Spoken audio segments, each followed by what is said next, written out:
This is iFanboy Pick of the Week number 777, brought to you by DC Universe Online. The popular superhero MMO just released their new expansion, World of Flashpoint. Inspired by the events of DC's Flashpoint storyline, you can download and play it free today on PC, Xbox One, PlayStation 4, and Nintendo Switch. And of course, iFanboy listeners just like you, washing your hands, wearing your masks, doing the right thing, getting through it together. Hey, welcome to iFanboy Pick of the Week, episode 777. I like that number. I like 7 on its own. I like when you put several of them together. Yeah, well, my birthday is 22777. So it's a thing. I am Josh Flanagan. I'll be reading out my social security number later. And I'm here with my co-host, Connor Kilpatrick. And just for our records, what is your mother's maiden name? I was very close to saying it just because, and I realized that's a terrible idea. Thing is, like, that's a terrible password. Yeah, it's really easy to find that information out. Yeah, it's not great. Hey, can I just tell you, it has been a garbage week, and I'm very much been looking forward to doing this show today. Well.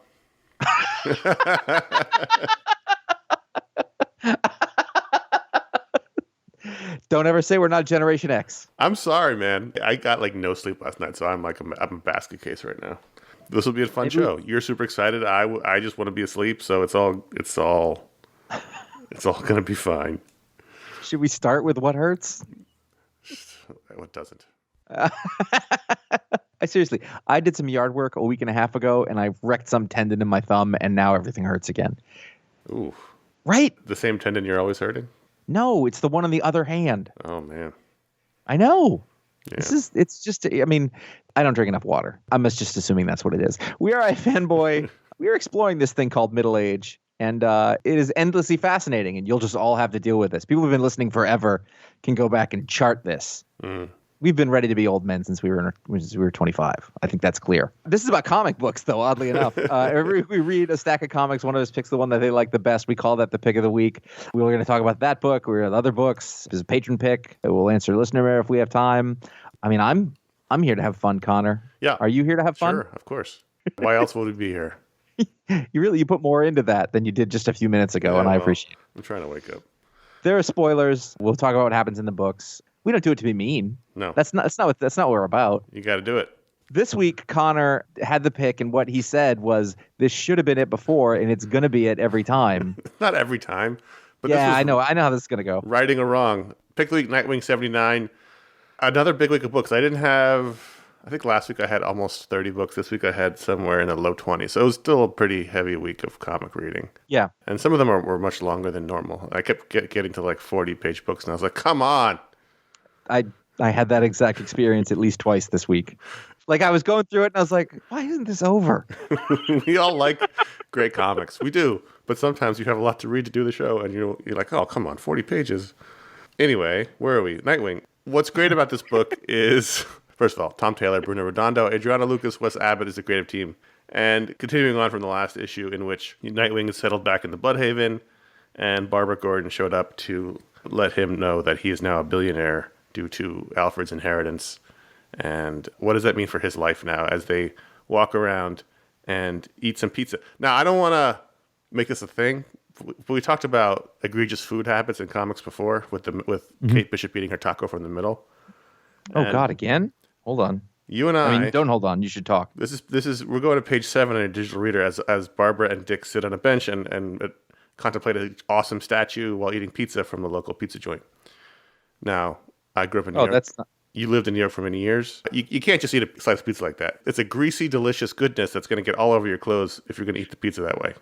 Honestly, you've got two problems here. Yeah. Okay, so, and it's the same in every panel, so it's not like they moved along. Now, the Barbara is holding a slice, which has its own, this seems very crisp. That's going to be all over her clothes. It's just going to drip grease all over her pants. Yeah. Well, there is a line where New York pizza is foldable, needs to be folded. Yeah. There's other pizza in the world. New England doesn't tend to do their slices that big, so they don't need to be sliced. But you still you have to crimp a little. Ideally, you get it in a paper plate that you hold it. Yeah. Also, let's back up one page. I didn't even notice this before. Page 6. This is egregious. Oh. They're holding the pizza by the middle.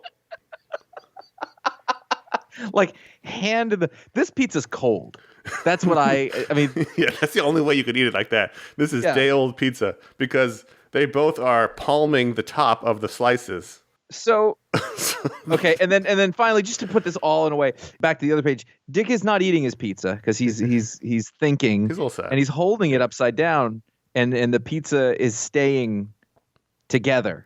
So imagine you take a pizza, you hold it by the crust, and you hang it down as if you were holding up a proclamation. That pepperoni's gonna fall right off that one. Unless, as we looked at the previous page, it's stone cold.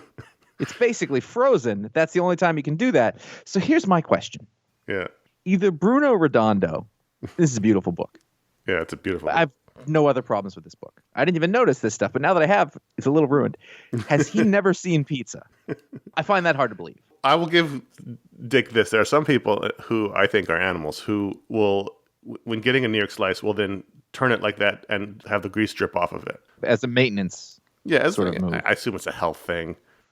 He could theoretically be degreasing his slice. But you do that with a napkin and a dab, though. Yeah, I don't think that's what's happening here. Besides, both their hands now are just greasy messes from the previous page. Yeah. You think maybe it was a choice that, like, hey, let's put it in the story that these people have no idea how to do pizza. These fabulously beautiful people who are awesome at everything else in their lives just don't know how to eat pizza. Connor, I have bad news, though. What? If you want to move on to page 9 of the pizza party, it goes on from there. There's other methods of poorly eating pizza. It's a pizza apocalypse. Several people are holding it as if they're the slice as if they're waiters. Wow. Yeah, you're right. Jeez. So he either thinks that's how pizza is done, or he said, "I can't draw it that way. I'm not going to." The girl in the pirate cap is holding it like Barbara earlier, and then the other guy is holding it into his mouth as if he's a waiter. This pizza place serves fries also from McDonald's. Yeah. Yeah. So anyway, let's talk about the book, because this is. I mean, this is what. By the way, this is what happens when you move DC out of New York City and you put it into Los Angeles. Exactly. It's just disaster. There's no one on your editorial staff to say, "Hold on a second." In fact, if DC wanted to hire me just to vet all their food choices. Whereas Marvel, still in Manhattan, can't do tacos. Strangely enough. So. There's a shirt here somewhere. You think about it. So, but Barbara and Dick go for pizza. They're talking about, now Dick is a billionaire. What does that mean? And they come across a father and son who are homeless or down on their luck, and they ask for some spare change, but no one has cash anymore. And so Dick has a brilliant idea. Hey, let's go buy you some food, and get all your friends to come. And it's a strange group of people who don't really seem all that homeless. It's particularly downtrodden. No, one guy's jacket looks like it fell in the mud. Other than that, he's dressed quite nicely. Yeah, he's got nice shoes. The other guy, the guy with the pirate girl, he looks pretty cool. And then there's a guy like middle-aged Marty McFly in line. Like, it's just everybody in line. So the pirate girl, that's what a homeless Generation Z female looks like. She's manic pixie dream homeless. Yeah, I know. She's like, she just looks like one of the other girls in Almost Famous. Yeah, so that was weird. I was like, well, these just like random people on the street decided to get free pizza, which is fine, but it was an odd choice. Anyway. I mean, if you want to make the world a better place, that is going to radiate out when those people get home or not home, depending. So Dick's buying the neighborhood pizza from Marv and George's pizza place. 24-hour pizza place, by the way. Mm-hmm. In the midst of this, a couple of street punks steal his wallet, which I thought was really funny, especially when it started blowing up in the Bat Chat, which I thought was really funny. Which is a gag that you're going to love that keep coming back to. And we'll get to the tragedy in a second, but Dick goes off to find the punks who stole his wallet, and then he gets involved with the mob because they then go try to rob a mafia boss's wallet. These kids have no sense of who they're robbing. Yeah. I mean, this guy's got bodyguards. One's got a fedora on. They have a sense maybe they shouldn't rob this guy. Anyway. I mean, they're really good at what they do. Clearly, they robbed Nightwing. So in the midst of all that, the father-son duo are walking with their pizza, and out of the alleyway, like in Superman the movie, comes a gun, and tells the kid to run off, and the guy shoots the father in the chest with this Inspector Gadget arm gun that grabs his heart out of his chest. And that was really sad. Mm-hmm. Look, Bruno Redondo, pizza issues aside, is terrific. The relationship between Dick and Barbara is terrific. And this sort of back to basics Nightwing book is terrific at all levels. The only thing I really sort of quibble with is it falls into the trap of a talking point that's very popular amongst certain people who spend a lot of time on Twitter and are a certain political persuasion. That is, these billionaire superheroes would be better off just giving their money away. And that doesn't make any sense in the context of the story or really the world. And Barbara calls it out, says it's a simplistic way of thinking. Mm-hmm.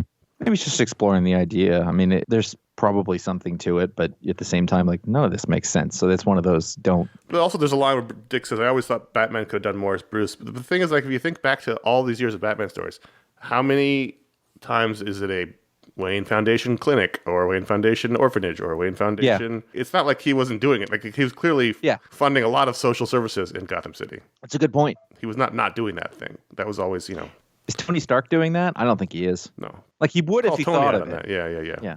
Lots of pages here with multiple Nightwings jumping around, which I always love. Yeah. The opening page with Nightwing through the years, obviously, I loved. And the double page spread of all the people that have been there for Nightwing, all his father figures and friends and family. I noticed that was a theme in the very beginning where he's like, my parents, then my father, and my other father. And I thought, they're leaning into this, and not in a bad way. I mean, we're just accepting that this is how it is, instead of just sort of, assuming that they infer it, but they don't necessarily say it. And now they're saying it. Yeah. Which I think is nice. I wanted to call it Adriano Lucas. We talked about his colors last time. Really terrific, I think. There's nice use of light. You talked about the light and shadow in the last issue. That's at the beginning where Barbara and Dick are sitting in his dark apartment, and the sort of neon light from outside is coming in. It looks really nice. It's just a beautiful looking book. There's a bit, page 18, where basically a whole panel is a sound effect, but it's in Nightwing colors, with blue. Thwack knock. Yeah, thwack knock. You just don't see that stuff anymore. That's really beautiful. I mean, we talked about also, there's clearly a lot of influence here of Hawkeye and David Aya. There's one point where the fedoraed bodyguard just notices the pickpocket with the dotted I towards the pickpocketing. Oh. There's a lot of that kind of thing. And that's necessarily bad things. It's art from 10 years ago. It will influence art of now. It works for this book and this character and this world. It's just a ton of fun. It's probably the most fun DC book right now. And it's full of great Tom Taylor characterization stuff. So they're very clean homeless people at this camp. Mm-hmm. They just look like regular kids who've done like an inner city camp out, but whatever. What's interesting, I think, is that it's obviously comes from a Batman type of book, but it has a different feel to it in the coloring, in the motion of it. It's, he's not sitting in the shadows in much is the same way as Batman. He always has a different body language, and he's always got, he's kind of excited to be doing it, even though he's taking it seriously. And it's interesting too that, I like that. I think really good Nightwing artists tend to pull in that circus imagery. So when he jumps around and looks dramatic, when he's doing it, like his body language, which is, artful on the page also, it kind of has a reason. It's not just, hey, this looks cool. There's a reason why he looks like that, why he puts his arms out, while there's a fluidity to it. I think that is really fun. To it. Yeah, that separates it from Batman. He's a showman. Mm-hmm. So this is, I think, the most fun DC book right now. I would urge everyone to check it out. The reboot started with 78. This is 79. And you can even read this issue without having read 78, but I would implore you to also read 78. Jump back on Nightwing. Pizza issues aside. How about that page, the first page, where you see the Nightwing through the ages across a 24 panel grid? Well, kinda. They're not. It's just basically a splash page with the grid marks. I know, but there's a grid. Yeah. There is a grid on that page, and it has 24 sections. That's true. It's true. When did he have the red thing? That was the New 52 reboot. They made all the sidekicks had red. Red Hood, Robin, and they gave Nightwing red. It made sense, but it was better with the blue. Yes, I agree with you. There were a lot of things to enjoy this week, and I actually really enjoyed the Old Guard Tales Through Time #1, which is a new 6-issue miniseries that features, I guess, various short stories featuring these characters through time. The first not all written by Greg Rucka. Right, or drawn by Leandro Fernandez. So the first story was by Rucka and Leandro Fernandez about, I don't know any of their names, but the main woman's training the new one, the new immortal. This was Charlize Theron and the other woman. So the original Old Guard miniseries we loved. It got 4 picks of the week out of 6 issues. The second one came out a long time after the first one. Not as good. That came out for the movie. The movie did really well, so now we got another one. It's about a bunch of people who are immortal and are basically mercenaries. They're the Immortal A-Team. So the first story was about the training of the new immortal who emerged in the first story, but mostly about the axe. I really liked the conceit of the axe. I liked the story of the axe. Yeah, that was a real there's Greg Rucka, really, Yes. Master storyteller kind of guy in this, I thought. Yeah. The way that it was spoken about, and she's like, oh, it's the same axe, and then as soon as you go back to the first flashback, it's clearly not the same axe. It's her mother's axe, or whoever she thought was her mother. But throughout the years, the thousands of years she's been alive, the axe has been totally rebuilt and refurbished. And the other one's like, well, nothing's original. It's not the original axe. She's like, this is my mother's axe. I thought it was a really great story. I also really like the conceit that she doesn't know. She's like, I've forgotten. You'd forget. There's no way you could remember everything about it, right down to you'd forget kind of who your mother was, Yeah. and you just have bits of it. And I think that's really well done and cool. And what's interesting though is as we move into the second story, I didn't see from the beginning that it was. I mean, obviously I could see it was a different artist, but I didn't realize it was a different writer. Andrew Wheeler. Yeah, I didn't feel like anything jarring. I thought it read like these characters. No, I thought the second story was really good too. It takes place in Berlin, 1932, which is obviously the Nazis have taken over, right before the war. It's drawn by Jacopo Camagni. Yeah, that one. Keep going. Camagni. The only downside was I just didn't know who I was looking at until I was like, wait, these are the two guys? Because they look so different than how Leandro Fernandez draws them. Yes, yeah, the nose on the one guy was very different, which is funny because the actor that they got him to play in the movie looked exactly like Leandro Fernandez's drawing. Right. So, to not be able to draw him in here, what's one thing that's slightly disturbing? Yeah. There is pretty clearly Nazi junk in some of these pages. If you're looking, let's see, I have it on page 26. We're just about to have Nazi dick out. It's right there. Page 26. And I don't know. Yeah. Oh. Yeah. I didn't even see that. It's not obvious, but I was just looking through the pages wait, is that? Oh, on the page before too. Those aren't underwear folds. He's not wearing And also, he's completely short. He's ahead of his time. I guess so. It's a great story. Yeah, so this is the gay couple amongst the A-Team in 1932 Berlin at basically a cabaret-esque place in Berlin, and have an encounter with a asshole Nazi officer and stop him from, raping and murdering a dancer. And I thought it was a really good story too. Although, again, minor quibble. For you, Josh, page 26, same page with the Nazi shaft. That gun is not right. The barrel should be on the top part. That's correct. At least he's consistent. Yeah. On the other panel, the first panel with the two guns, it's the same way. I gotta say, I there's a bit. I think it made it into the movie, but somebody's like, "So you guys are gay?" And he's just like, "I love this person more than anybody." We've been, and I really like that relationship here. So the fact that they're gay almost stands out, or somebody points it out, it almost stands out. No, it's way more than that. I just like the way that relationship is phrased, and I feel like if we could think about it like that more often, then a lot of this conflict would not really exist. It's just I just really like their relationship and how they've just been together forever, and they still like to talk and be together. And I saw that movie. I don't remember a single thing from it. I liked it. I know that my wife liked it. I think I need to watch it again. I just don't think I paid attention. Yes. It was early on in the pandemic. I don't think I was really paying attention. The Mighty Valkyries #1. Just chattering with fear. The next volume of the Valkyries book. So this is actually Legacy issue 15. It's such a small number. Why did they do #1? The Mighty Valkyries #1. They said this also featured 2 stories. This is the week of noticing dumb shit. So, the Jane Foster story by Jason Aaron, Torren Grönbach, and Mattia de Iulus on art, and then the new Valkyrie story, also known as The Valkyrie from the Movies, by Torren Grönbach and Erica D'Urso. Did you like them breaking it up into 2 different stories? It happened in a bunch of stuff this week. It seems to be a thing that's happening more. One of the DC books too. Oh, but the Justice League is doing it. I feel like this, since it's called the Mighty Valkyries, I feel like they should have just interweaved the stories together and told them. I don't mind it. I didn't hate care. it, but I thought maybe they should just make it one story. I mean, this is the thing that people, newer readers might not know, but this was pretty normal for comics in the the golden age and in the 80s 30s too. and 40s. Yeah, there was a lot more of that sort of anthology thing, and you'd have to, that's why if you go to like old Captain America, they were called Tales to Astonish. That's why they weren't called Captain America, because it was sort of two features and things. Well, even the 80s Action Comics had like three stories. It was like Superman, and a Guardian story, and like, So I like that as a thing. Yeah. The problem obviously exists if one story is much worse than the other one. Right. And I think in this instance, I was much more invested in the Jane Foster story than the other. I would agree with you story-wise. I thought the art in the second story was much better. The Erica D'Urso art. I didn't really like the Mattia de Ulus art. There was people had weird faces and.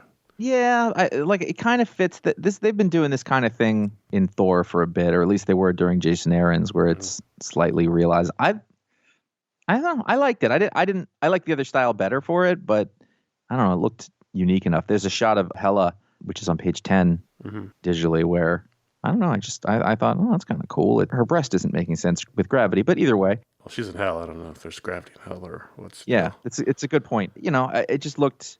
I kind of dug it. Oddly enough, I don't know why, because I'm looking at it now and I was like, if I wouldn't like this if I saw it most of the time, but I liked it in this issue. It's just issue 15 of the Valkyrie book, which you were previously reading. So it's like basically a continuation. Jane Foster is still working the morgue. Dr. Strange is the surgeon at the hospital. They have a nice little chat. There's like a giant wolf. Yeah, it's the Fenrir story. Yeah.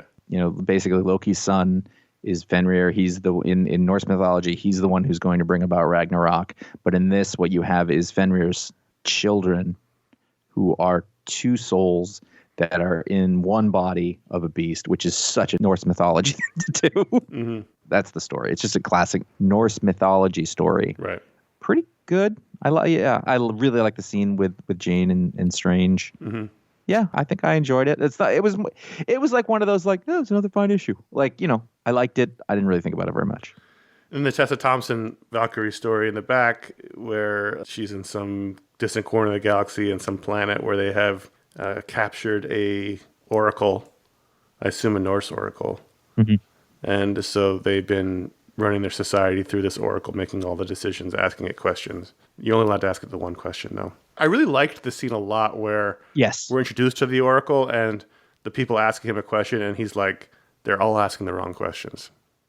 And I thought that was a great scene where they're asking. Which leads me to go, would I ask the wrong question? I was like, I definitely asked the wrong question. Yeah, for sure. Do these pants make me look fat? That's the question. I'm sorry, I panicked. I thought that was a great scene where we were in his head and he's like, he's telling us the truth of what they want to know, but not telling them because he has to answer the question they ask. That was great.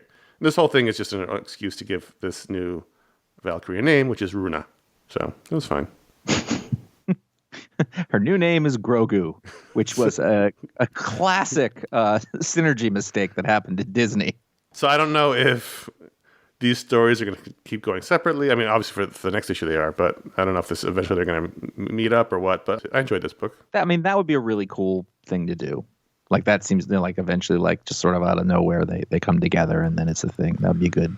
I'm sure they will. Did you read Red Baron? Volume 1, The Machine Gunner's Ball. You told me about it, and I said, oh. That's the sound I made.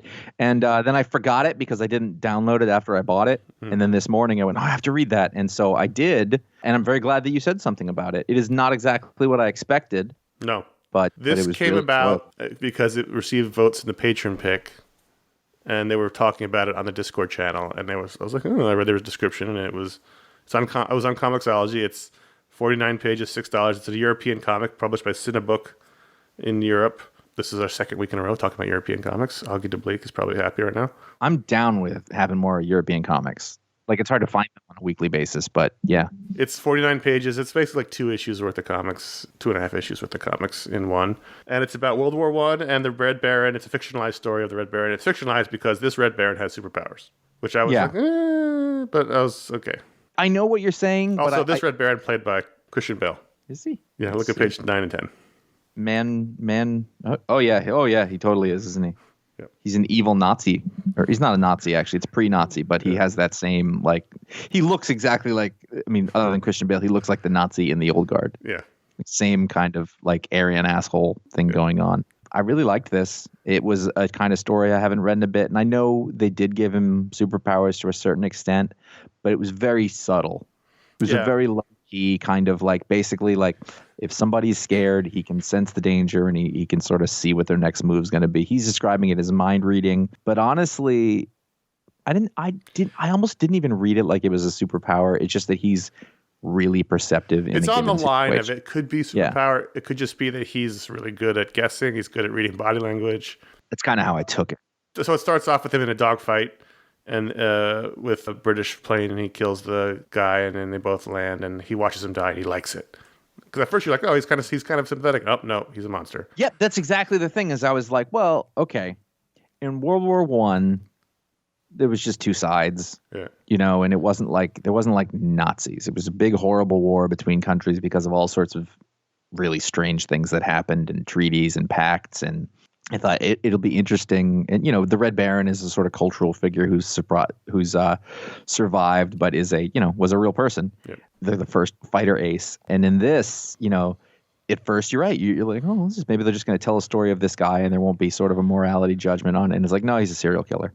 Oh, okay. you know, Manfred von Richthofen. And so we flash back to him as a schoolboy, and he is in his military academy, and he realizes as he's being attempted to be bullied by the prince and is it the prince or whatever his... Prince's family, Prince's son, I think.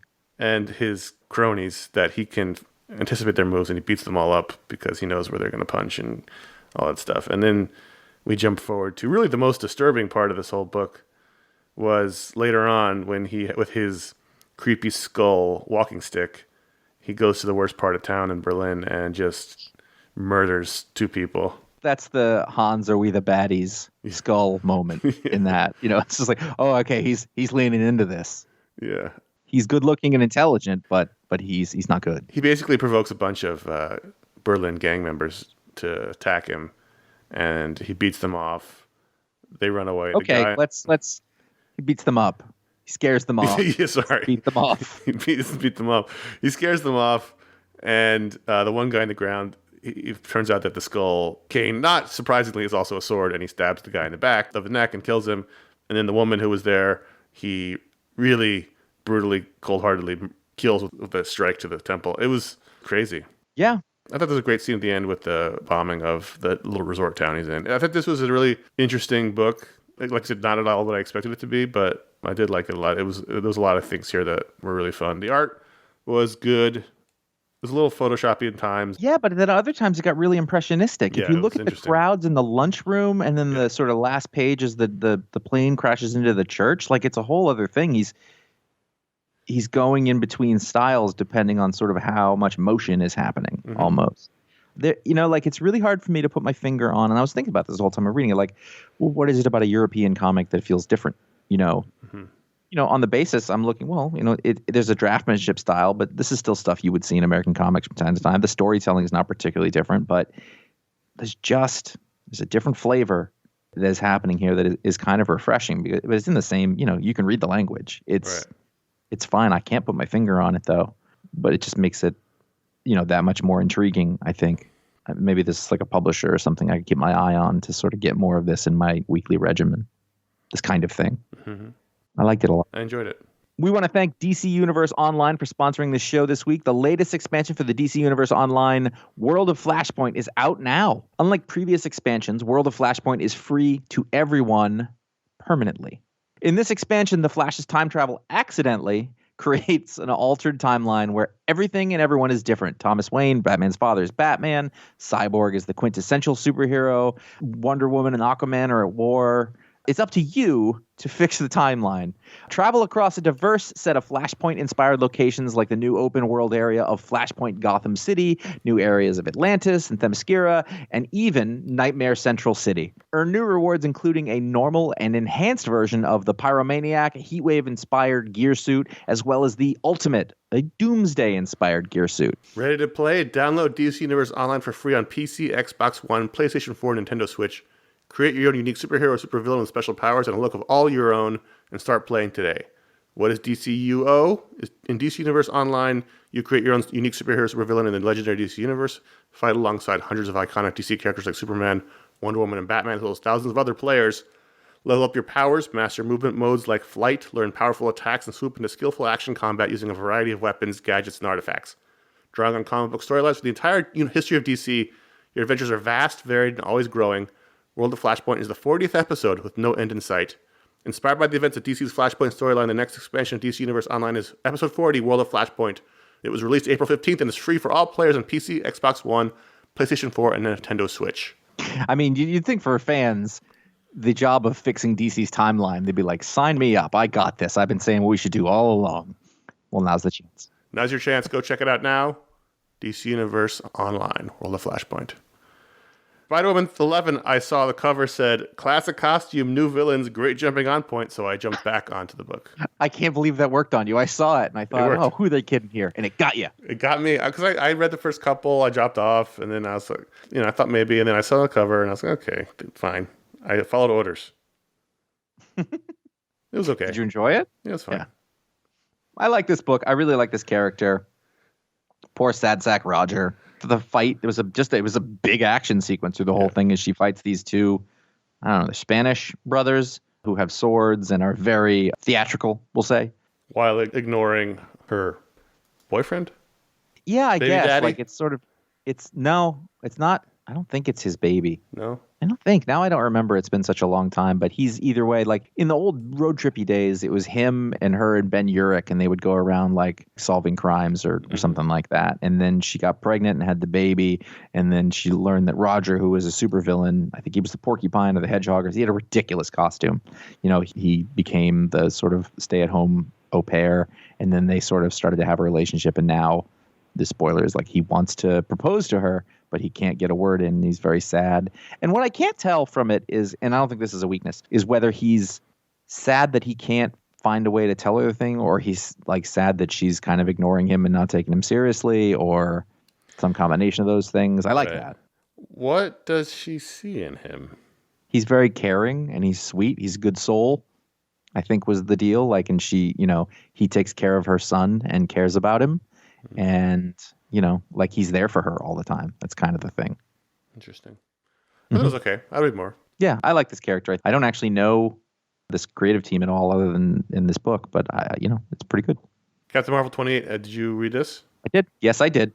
So this is the first issue after Carol has broken up with Rhodey and she has slept with Doctor Strange, and her life is kind of a mess as she is panicked about the future that is to come with Namor's son, Ova, and the coming apocalypse that's going to kill all the heroes. So she's desperate to learn magic because magic will help her stop Ova. So what I didn't know was who Ova was, and then he showed up at some point, and I was like, that just looks like Namor. So you just explained something to me that helped. Yes. I'd like to go ahead and thank you for that. I liked this issue a lot. I did too. Here's my one nitpick. On page 5, we basically see, I believe it's 2053. Just trying to stop the world from being ended in 2053. These people are holding up amazingly. Clint hasn't aged a day. Well, he has a great skincare routine, Josh. Yeah, but this is not the Clint that we saw in Old Man Hawkeye. No, it was. I don't know how much later that was, but he's got a down road in front of him. Is it 2053 or is it just soon? No, it literally says the date. They say the date at some point. It's 2050 something. Yeah, so the next page definitely not. Yeah, okay. 2052. So that was one. I was like, really? You're going to draw him exactly the same 30 years in the future? Okay. But, as far as, I don't know why she got a different outfit other than someone was like, hey, we should design a new outfit for her. Let's more magic-y. Whatever, that's fine. It was good. It was entertaining. It had the little asides and the bits. And I actually really like the fact that, like, it was super awkward between them. And then, like, he tries to give her a kiss and she's like, yeah, we're not doing this. I'm going. And then you have one of those sort of, it's like a comic book staple now, is that the montage of she goes to all the different magic people and they all say no to her. Yeah. And so, yeah, it was good. I liked it. Yeah, I will keep reading it. It's, and if you're listening, you're like, I don't know. I just jumped on. I'd read a little of it. I read the last issue and I read this one. I'm good. So you can do it too. Now you know who Ova is, so you're fine. Yep. Yeah, totally. You put Radiant Black here. Yeah, we're not going to talk about every issue, but I do find this book fascinating. Yeah. In this issue, the main character, we see some of his writing and I was like, oh, he's not that good. I got to say, but then you're supposed to realize it isn't supposed to be that good. So I felt better about that. And then it became about the tyranny of the blank page and the blinking cursor, and I like that because that is every writer's, fear. So I didn't like this issue. Mm-hmm. First of all, I think page 3 we have to read his story. Yeah. And I was like, I hate that. Like only a few people can get away with a big page of text in a comic book, and this isn't one of them. And I was like, this isn't going to matter. So I read about half of it, and I was like, I don't need to read this. Like, I like the story of I don't know. It was a little too like, here's my inner turmoil as a writer pain. Mm-hmm. And I like it being part of the story. I've really started to notice recently how many stories by writers are about writers. Oh yeah. I mean, I know that, but like it never used to bother me, and now it's really starting to bother me. I think there's a way to do it. I think the comic has been pretty good. I think, the idea of, like, hey, you have to do the thing if you want to do the thing is a really good theme, but I don't really feel like delving into specifics of what's hard about writing. I've been there. I don't want more of it right now. And in that way, I don't feel like we really progressed the storyline all that much in this issue. Well, what's interesting is that he has now like a story to tell. Okay, yeah. He's obsessed with this short story about this bank robber woman, but he has this other story he could be telling. He's the greatest American hero. He's Darkhawk. Mm-hmm. He's not telling that story right now.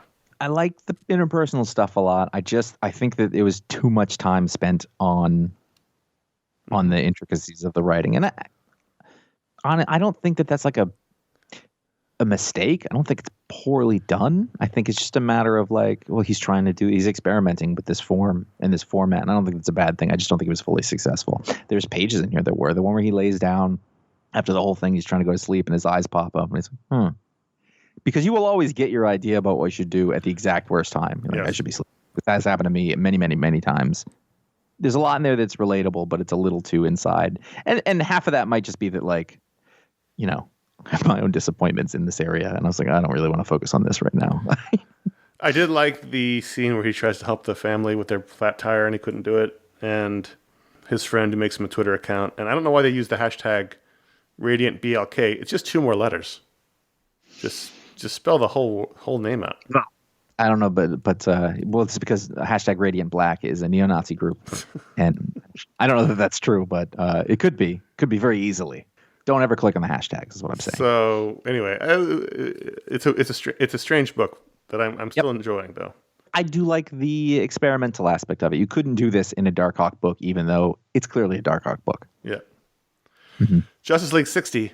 Brian Michael Bendis, Dave Marquez. This is the second issue of the new creative team. Yeah. So after the last issue that you said, oh, this is a new sort of. I went and I read that, and so I read this one also, and boy, it feels like a Justice League book. Yeah. In a way that I haven't in some time. This one got a little Bendis-y. You know what I mean? Like, it's really fun to hang out with the characters when he writes them, but I think somebody, it might be the Flash, is like, so I got to schlep this across town? I was like, stop. Make some effort to have them not sound exactly like you. And you are extremely charming, and you can write, and we could sit here and watch these word balloons bounce around all day, and it would be incredibly enjoyable, but like, come on, let's try. But I like the story of Superman trying to see the best in Black Adam, and I know that this is just a device because he's going to be in a movie played by The Rock, and I don't care. I think it's a really interesting story, and nobody else likes it. And there's a lot of good interpersonal story that's happening here, where they're like, "Oh, here he goes again, being Superman," and you've got Ollie Queen to be the guy who's like, "Come on, everybody who disagrees with you just looks evil because you're you," and I think that's really nice stuff. And then at the same time, I think there seems to be no ceiling to what David Marquez can do in terms of getting better and better and better at this. Oh my God. The fight between Hippolyta and the dude who's not Darkseid. This is just like the Bendis' supervillains in his DC work have been lacking. It's like, how about it's just a big monster? We got to get these people so they can bicker with stuff about something. So we'll put a big monster character in there. Whatever that first one was, the one from Krypton, and now there's this one. They're very similar.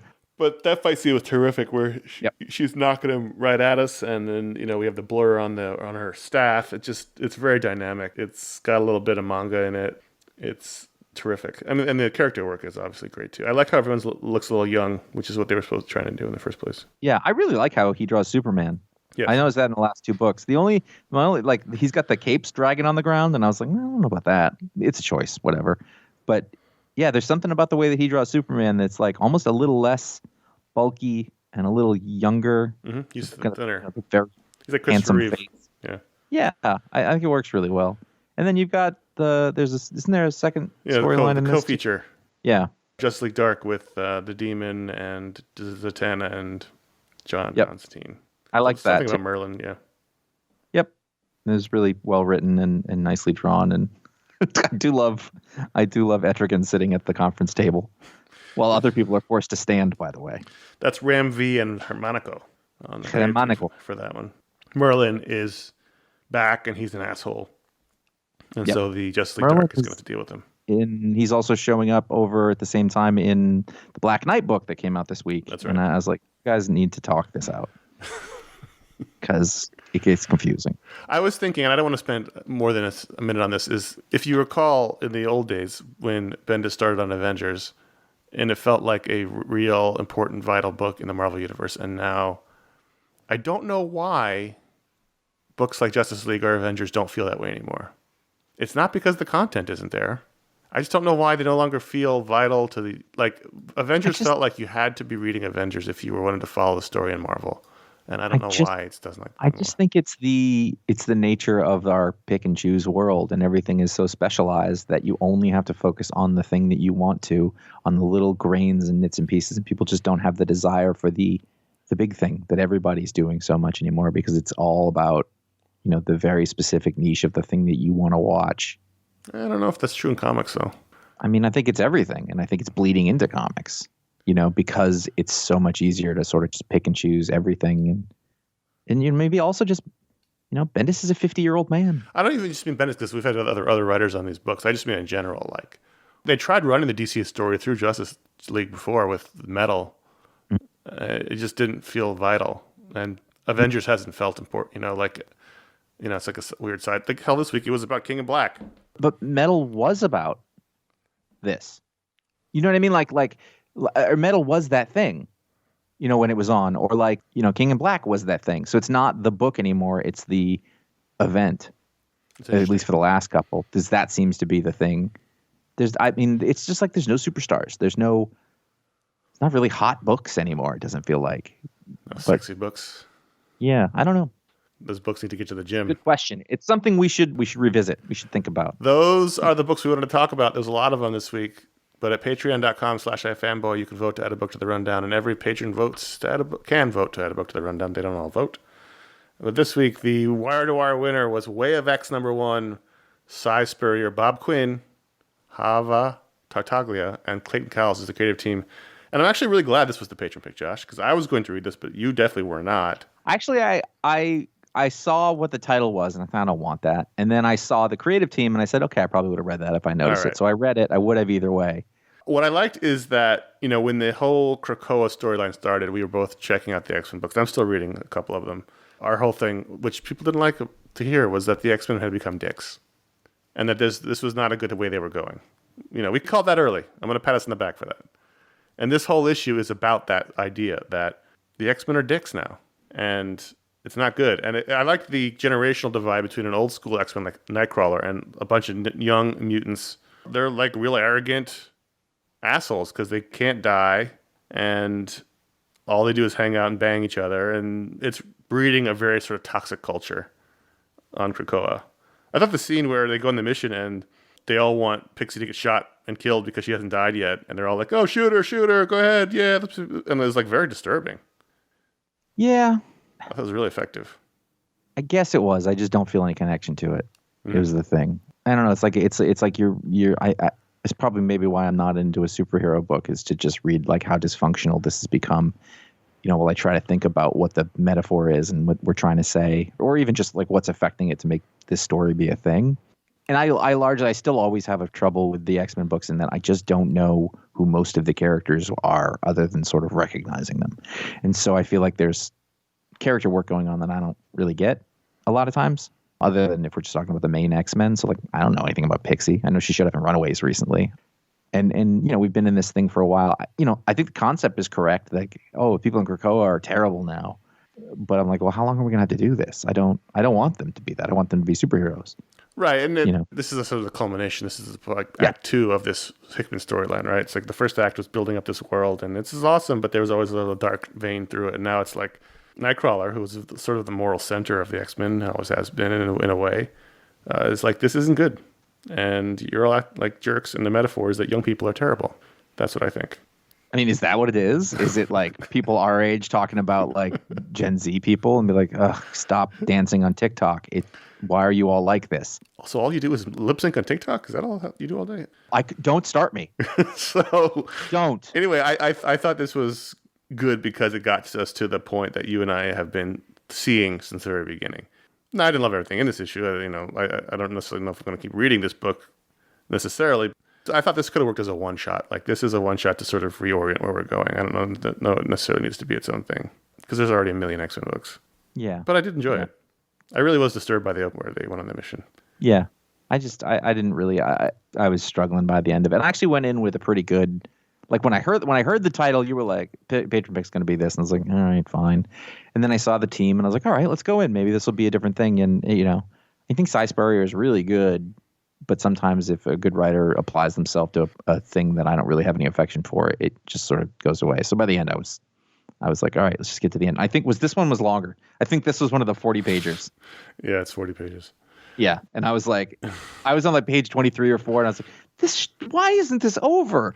Why is this still going? But yeah. Giuseppe Cavancoli cover I liked a lot. Ratings on Way of X, number 1 out of 5 stars. I'm going to give it 3.5. 2.25. But that's very subjective. Yeah. Well, yeah. It's all subjective. I thought it was really good Bob Quinn art. Like he's been up and down, but I thought this really worked well. Are you going to read issue 2? Nope. No, I'm not. I'm on the fence. I'll see what the week's like when it comes out. Yeah. I just don't. No, it's fine. You don't need to care about everything in comics. No, I just don't understand. Like, how has Xavier not learned anything by now? How does he have no fucking perspective at all? How does... He's a zealot. Yeah. I guess. Which absolutely makes sense that he would be a zealot. Like, I get it. But I still feel like there need to be more of those characters. And I actually think it's interesting that Wolverine hasn't been that character from the beginning. He's too busy banging everybody.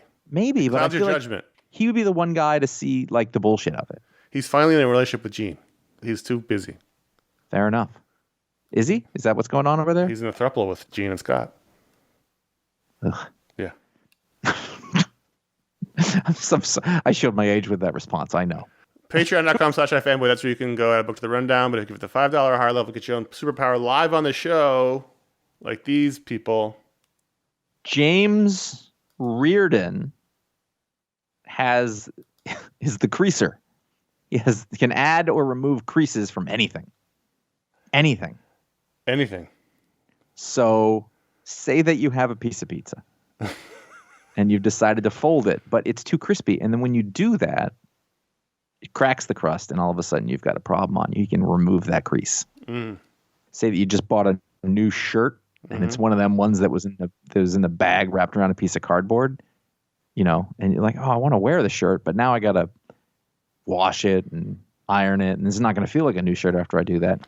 Suck those that cardboard crease. I love when you see somebody on TV, by the way, who's clearly just taking their shirt out of the bag. Yeah. My favorite thing. Yeah. Yep.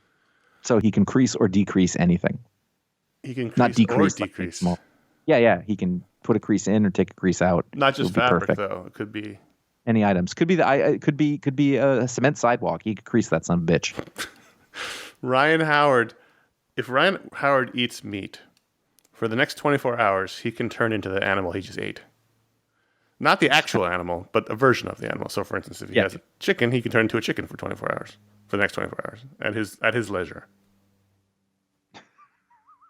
Chicken, cow, pig.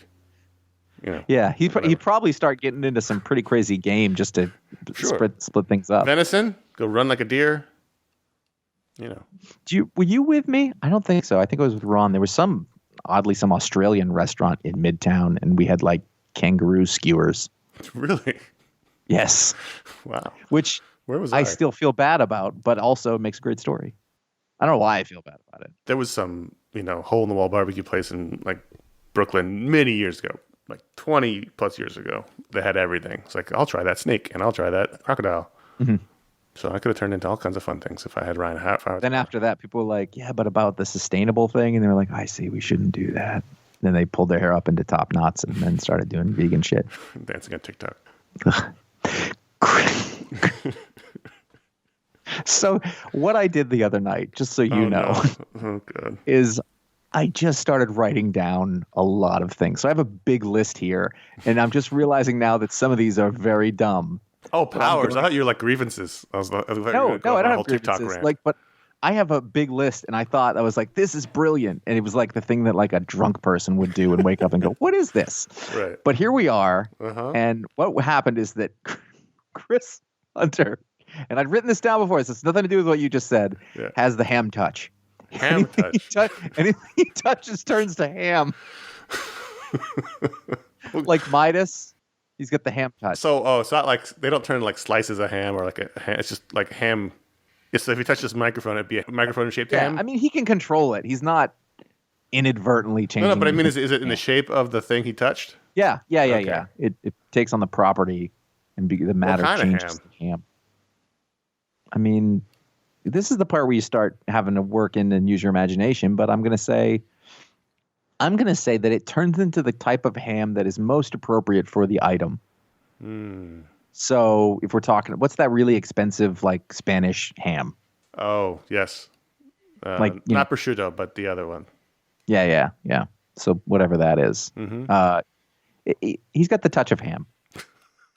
I mean, see, you said that was dumb, but I think that's not dumb. That's the one that I picked out. There was a bunch of others in there. That were dumb. I'm not going to use this, so I'll give you. I wrote radar nipples. Jamon. Do you mean Jamon ham? Is that what you're talking about? Yeah. Well, jambon's just. No, Jamon. French Not Jamon. Jamon. Yeah, someone will know. Jamon. Okay. Spanish I don't remember. Yeah. I don't think that's it. Hang on. Okay. You talk. Radar nipples. No one's getting radar nipples though. That's the thing. Martin Gray. Him and whatever he's wearing is 100% waterproof. So, rain, nothing, no rain. You could drop him in a body of water and it would just separate around him. Well, here's the thing though. Is it breathable? Because that really is the key Yeah. that you want in your modern technical fabric. Yeah. No, but his skin and hair, everything's waterproof. So it's all got to be breathable to a certain You extent. should move it. Let me ask you this. Is it always that? Can he not get wet? Is that his great, like, he's like, I just want to swim, but he can't? It's the great tragedy of his power. And the thing is, we know Martin Gray, a longtime listener, lives in the UK, so this might be helpful for him. It's true. But maybe But it's also a little sad. Yeah. I guess if it cools the air around you, it's like everything is air conditioned. That's true. Huh. That's true. Does his internal sort of biological cooling system work? Yes. The perspiration, whatnot. Yeah, because it's coming from the inside out. Okay. But good. outside in, like you could dump a bucket of water in his head and it's just nothing. It's no ham touch, but Fine. Martin Gray's radar nipples. that's mine. You can't have it. Patreon.com/iFanboy. That's where you can go. You can get your own superpower live on the show, like these people just did. And real quick, we'll go and say Patreon.com is where people come support the show. They unlock content for everyone. They unlock the Talk Explodes and the Book Explodes and the Media Explodes and the YouTube content and the monthly patron hangouts. All that's unlocked by the patrons at patreon.com/iFanboy. They have the Discord server. They have the Facebook group. A lot of new people joined both of them this week. And it's a lot of fun. We have stretch goals. More of that stuff will come if people join up. And we do appreciate everyone who does that. iFanboy.threadless.com is where you can get t-shirts from us. We have a new design that we're working on. We have a couple that we're thinking about. Well, hopefully in this year we'll have a couple more shirts. But you can find our current designs. There's 8 of them. I'm hoping this ham thing takes off. iFanboy.threadless.com. iFanboy.com/support is where you can help us out via PayPal if you don't want to become a patron or buy a shirt, which is totally fine. You just want to leave a tip in the tip jar. People do that at iFanboy.com/support. And iFanboy.com/Amazon is where you can find links to our Booksplode books and a general link. And that's how all the ways people support the show. We thank them all who do so. Now, here's where we have our choice. Do we end at a reasonable time or do we do an email? I'm fine with doing an email, but I do want to go ahead and come back in. What we were thinking of was Hamon Iberico. So Hamon means ham. So it's Iberico ham, which is acorn-fed ham. Ooh. One leg of it weighing 13 to 17 pounds can cost up to $4,500. Oh, man. So he's got a good business going then. If he can, yeah.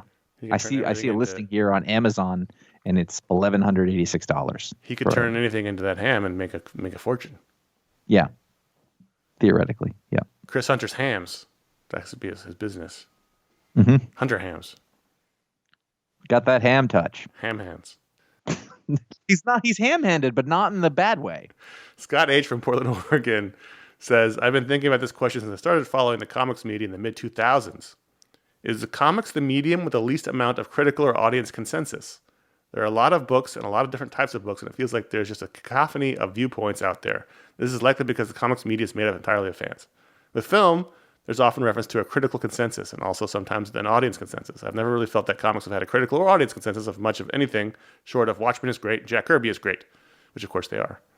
Another way to put it might be that comics has always felt to me to have less of a monoculture than any other medium, movies, TV, etc. Am I onto something or just rambling? You're rambling. I mean, but that's fine. That's what this is for.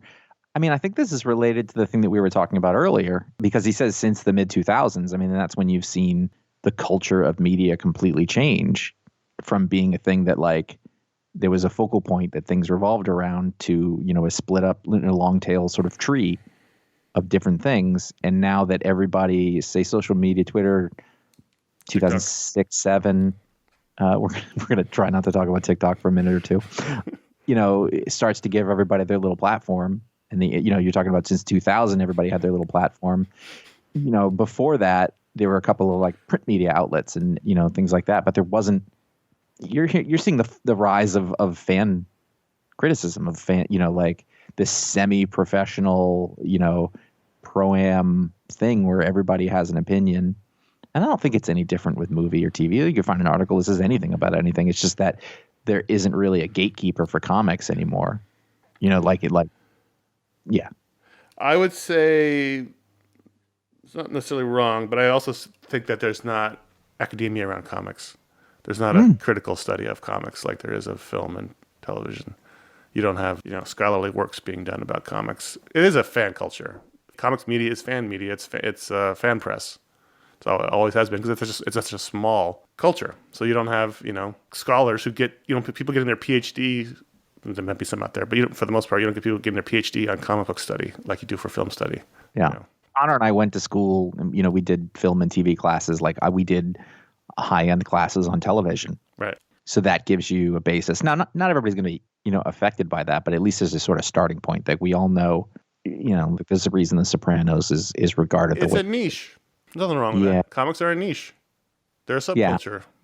That's just the way it's always been, and nothing wrong with that. But it just doesn't mean it's not a critical consensus because there isn't like a canon, because there isn't a scholarly look at it. And again, interesting way to look at it. There are some college classes on comics, and there are people who I'm sure have studied comics, but it's a much smaller percentage than the people who have studied other media. There's music, music theory. And also because there's no sort of, I was going to say mainstream, but sort of overarching sort of starting point. Like it's very difficult to weed out worthy criticism and study of comics from all of the other stuff. It all looks the same. I mean, you have to read everything all the time and sort of like, okay, here's something worth reading. And I think it's very hard. So that's why people, tend to, and obviously we're part of this, you gravitate towards somebody who has a voice that you relate to or respect so that you can sort of get some of those ideas, from somebody who has some consistency. But I mean, Christ, like I can't read comic reviews. I don't know where they're coming from. I'm like, it's just everybody's like come up with their own version of thinking about it, which is, I guess, sort of related to your academic thing you're talking about. Like there's a way to talk about those things. There's Pauline Kael. There's, Roger Ebert. There's a starting point, which there isn't in comics, I guess. Like it's not objective, but there's sort of there's a framework though for looking at sort of what this stuff means. There's, like, okay, well, look at John Ford, Howard Hawks, what are the things here that were taken and then moved on? And then what did people take from Japan? What did people take from, the Nouvelle Vague? There's none of that in comics. Yeah. I think. So there's no framework for it, maybe. God, I could talk about this forever. I think it's just because it's a fan-led culture. Mm-hmm. We used to joke about comics media. There's no comics media. No. It's just a bunch of, and we were a part of it. It's just a bunch of fans doing Entertainment Weekly. There's no critical, the Comics Journal, but they have their own problems. That's so niche-y that it has its own issues. But there's no way to have your opinion justified other than a bunch of people pay attention to it. But that doesn't even mean anything. There's no it's hard to find a qualified opinion because nobody even agrees on what those qualifications are. And we're not knocking it. Again, we have been part of it for 20 years. Yeah. We've been right in the middle of it. We've sat on those panels at Comic-Con. We sat in those comics media panels, laughing internally because there's no such thing as comics media. I think we got into an argument about it in one of those panels. Oh, we definitely have. And I think that this might have changed over time, but yeah, Or comics journalism, I should say. There's no comics journalism. There's journalism. Also comics media. Yeah. Yes. There's people who take it and what they do very seriously who don't necessarily have a context for the world that they're doing it within, if that makes sense. Like Connor and I, we've developed a context for what this is. I think we both think we're pretty good at this. We have something to say that's worth listening to, but also it exists in the jungle. Also, we don't forget it's silly at the end of the day. It's very silly. I used to say on those panels that we don't consider ourselves in comics journalism for sure. We consider ourselves entertainers. Yes. At our foundational level. And right, but it's also true that part of the thing that we do here, even the more academic sort of analysis and sort of reading through like, hey, why is this good? Why is this not good? Look at the way the panels are structured, blah, blah, blah. That's still entertaining. Yeah. Like it's not a college course. It's not me trying to tell you what's up. It's like, hey, look what we noticed and look at how that fits into this thing that's been going on for 20 years.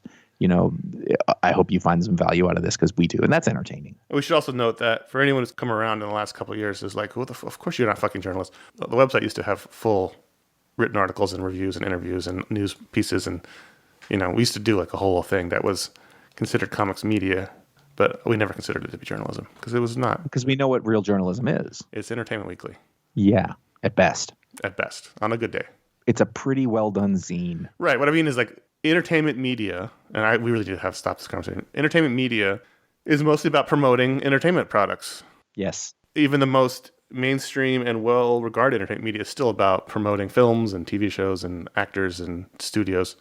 That's what comics media is. There's nothing wrong with it. That's just what it is. It's not hard-hitting. There's no investigative journalism in comics media. And when there is, it's not using the same standards as resources that like actual journal, because in most instances, the stakes are much lower. But I think that if you look at most stories on a comic book news website, I'm air quoting the shit out of this, you're going to be able to fit them into some dude's opinion or marketing piece for something press release or movie stills. All the websites have the same stories because they get the same press release and then they rewrite them. Yeah. And we did the same thing. Yeah. We did the same thing.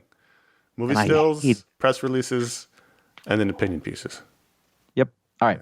All right. We have to stop this conversation. We're starting to sound self-important. We're not. That's why I was trying to take the air out of it. Right. I know, but it's silly. By the idea of understanding that it's self-important, it starts to sound self-important. Like there's no, like, look how aware of this. No, I'm not, I do the same thing, but we're just trying to have fun. We said at the top of the show. We say at the top of every show. Did we do it? We're trying to have fun. We're trying to help you have fun. I'll tell you what. I know it's not journalism, but I think some people, including us, learned about ham this week. I did. I learned about Spanish ham. Yep. Yeah. Contact at iFanboy.com is how you can write in like Scott. You can also write in for a question for the monthly Media Explode show. You can Please ask non-comics media questions. We've gotten a few of those. We like doing them at the end of that show. So if you want to stick Media Explode in the subject line, yes, so that will help. We can find it because we get a lot of emails. You can do both, but contact at iFanboy.com is how you can get to us if you think we are wrong, which you may, and there's totally your right to do. I would like to specify that when he says we get a lot of email, that's true, but we can always use more excellent questions because we can use more of that. So that isn't to say, hey, we get a lot of email, we're ignoring you. A lot of junk in there. A lot of press releases is what it is. Yeah. You have no idea how many press releases these comic book people send out. Every day. Every minute. Friday afternoon. There's always. Friday evening. Don't these people know anything. Head over to iFanboy.com. Find out all of our shows are there. There's the self-importance. All of our vast... No one's paying attention Friday afternoon. Or this part of the show. You can find all the writing we were just talking about, years and years of website writing, opinion pieces, reviews, interviews, news items, all of it is at iFanboy.com. You can find it all there. At Facebook.com/iFanboy is where you can follow us at iFanboy on Twitter, at iFanboy Comics on Instagram, so you can find out what the pick league is before the show comes out. Individually, we are CS Kilpatrick and J.A. Flanagan on Instagram. And you can subscribe to our YouTube page at youtube.com/iFanboy, where we are uploading all of our old video shows that the patrons unlocked this past week. There was a mini on Mystic 57, which was a British reprint of old Marvel monster comics, featuring some Jack Kirby craziness. And then our two-part shows on New York Comic Con 2009. That's not we weren't doing funny intros yet. No. That's when we got bored. That was years. That was the next year. It was that we did the ER one in Chicago. It was 2010 because that was right after my son was born, and then we did the ER one there. And I think after that we went on a tear. Yeah, that ER intro is the best thing we ever did. We can talk about that next time we talk about it, but that's a not whole other conversation. But that's not. If you like the show, you can write us a review on one of the podcast apps on Apple Podcasts, Spotify, Amazon, wherever you listen to podcasts. You can like the YouTube videos we just talked about. You can subscribe to our TikTok. We don't have where Connor and I do various lip syncing and challenges. We do a good number of challenges where we fling our bodies at stuff and then narrate what a dog does. If you better yet, tell your friends, your letter carrier, your mom, tell your TikTok viewers, administrator. Definitely tell your TikTok viewers, but probably do it in song style. I recommend, in memory of Shock G, taking a Digital Underground song and replacing the lyrics with something about us while doing a pretty good dance. Because if you're not doing a good dance, it's hard to get eyeballs on you. Or you start lip syncing our show on TikTok. Make that a challenge. Yeah, that's pretty good. Yeah. I don't even know if that makes sense or is true. The extra part would be to eat ham while you do it. We're gonna get real out there with this. You want to talk about niche culture? Let's do this. Thanks to everybody for listening. I had the fun I think I was looking for. I hope you did. Yeah, and if you're still listening, I applaud you. Yes. Thank you. Stay safe. Take care of yourselves. We're not done yet. Get a vaccine. Yeah, please. Please. Thank you, everyone.